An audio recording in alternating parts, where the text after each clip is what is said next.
नमस्कार, मी नेहाज किचन मध्ये तुम्हा सर्वांचं स्वागत आहे। आज आपण पाहूयात उपवासाचे डोसे आणि त्याबरोबर बटाट्याची भाजी। चला तर मग सुरुवात करूया। उपवासाचे डोसे तयार करण्यासाठी आपण 1 वाटी वरई घेतली आहे, यालाच भगर म्हणलं जातं। आपण 1 वाटी भगर घेऊन ती स्वच्छ पाण्याने धुवून घ्यायची आहे।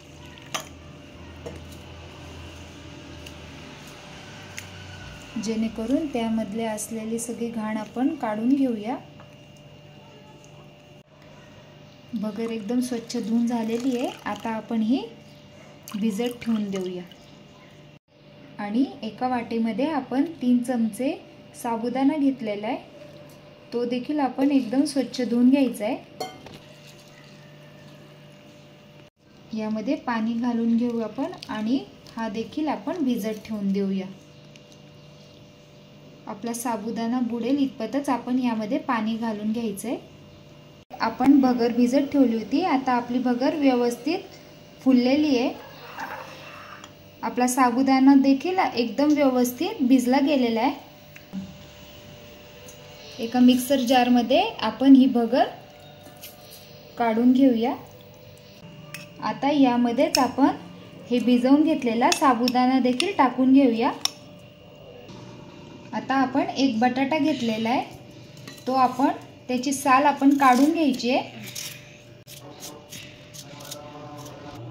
साल काढल्यानंतर आपण या बटाट्याचे काप करून घेऊया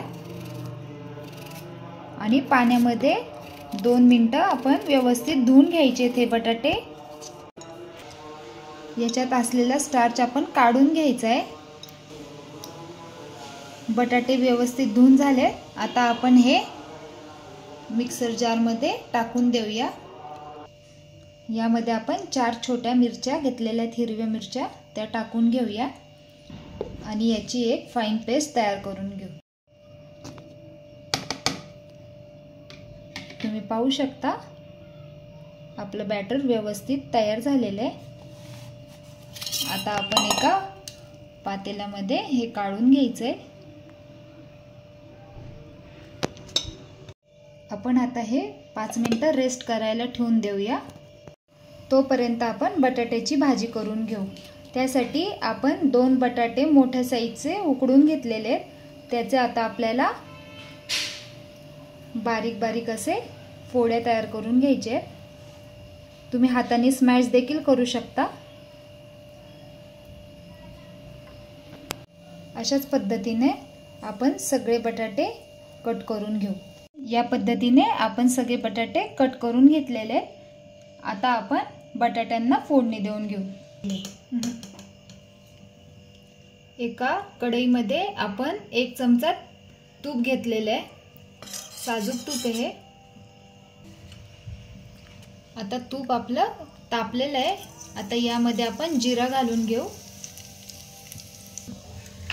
जिरा तडतडला की यामध्ये आपण हिरवी मिरचीची पेस्ट टाकून घेऊ। तुम्ही कट करून सुद्धा टाकू शकता। व्यवस्थित आपण मिक्स करून घेऊया। मिरची तुमच्या चवीनुसार तुम्ही कमी जास्त करू शकता। आता आपण यामध्ये हे कापून घेतलेला बटाटा आपण घालून घेऊ। चवीनुसार मीठ घालून घ्यायचंय आणि व्यवस्थित आपण मिक्स करून घेऊया।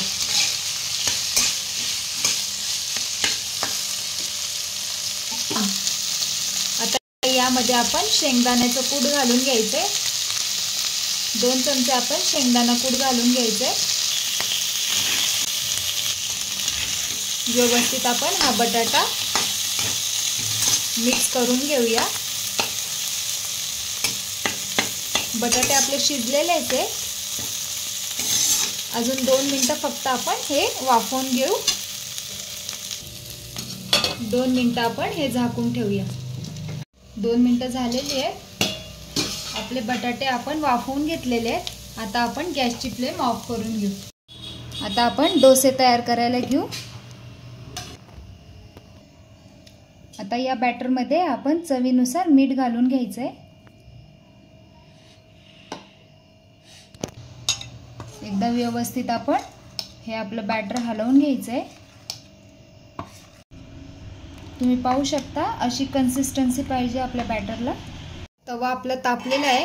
आता आपण थोडंसं तूप लावून घेऊया।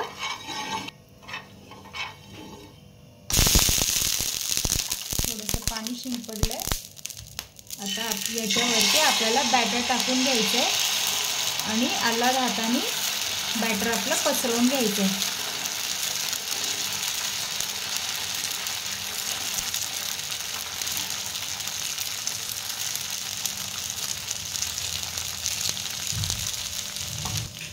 आता आपण वरची साईड एकदम कोरडी होऊस्तोवर डोसा तसाच ठेवायचा आहे आपल्याला, पलटी मारायचं नाही। आता आपण वरच्या साईडला थोडंसं तूप लावून घेऊया।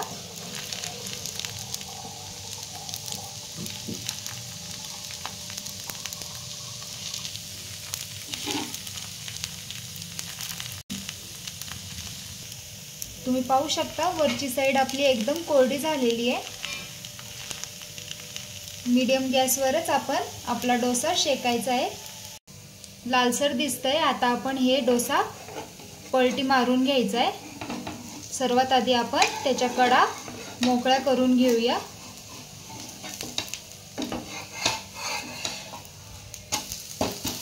तुम्ही पाहू शकता किती सुरेख असा आपला डोसा तयार झालेला आहे। तुम्ही पाहू शकता एकदम क्रिस्पी असा आपला डोसा तयार झाला आहे। आता आपण दुसरी साईड सुद्धा एकदम व्यवस्थित शेकून घेऊया। आपल्या डोस्याचे दोन्ही साईड व्यवस्थित शेकल्या गेलेले आहेत। एकदम सुंदर असा आपला डोसा तयार झालेला आहे। आपण हा काढून घेऊया। याच पद्धतीने आपण दुसरा डोसा करून घेऊ। पाण्याचा शिंतोडा मारून आपण तव्याचं टेम्परेचर कमी करून घ्यायचं आहे। बॅटर टाकून घेऊया आपण आणि व्यवस्थित आपण बॅटर स्प्रेड करून घ्यायचं आहे।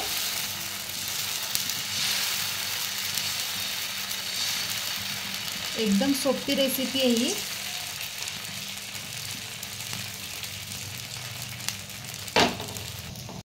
वरची बाजू आपली कोरडी झालेली आहे। आता आपण याच्यावरती तूप लावून घेऊया। तुपामुळे आपले डोसे एकदम क्रिस्पी होतील।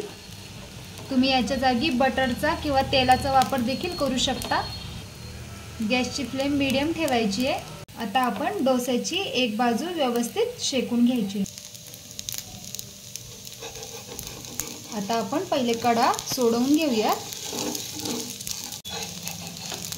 आता आपण आपला डोसा पलटी मारून घेऊ।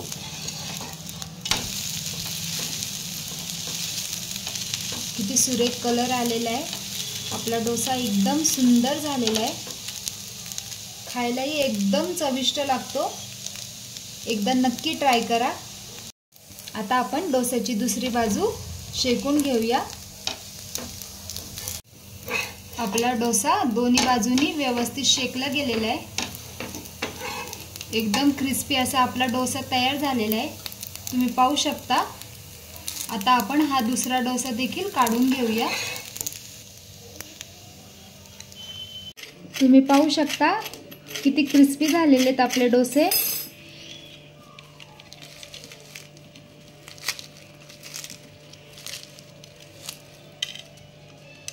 कशी वाटली तुम्हाला रेसिपी कमेंट करून नक्की कळवा। आवडल्यास लाईक शेअर सबस्क्राईब करायला विसरू नका। भेटूया पुन्हा अशाच नवीन रेसिपी सोबत। Bye bye.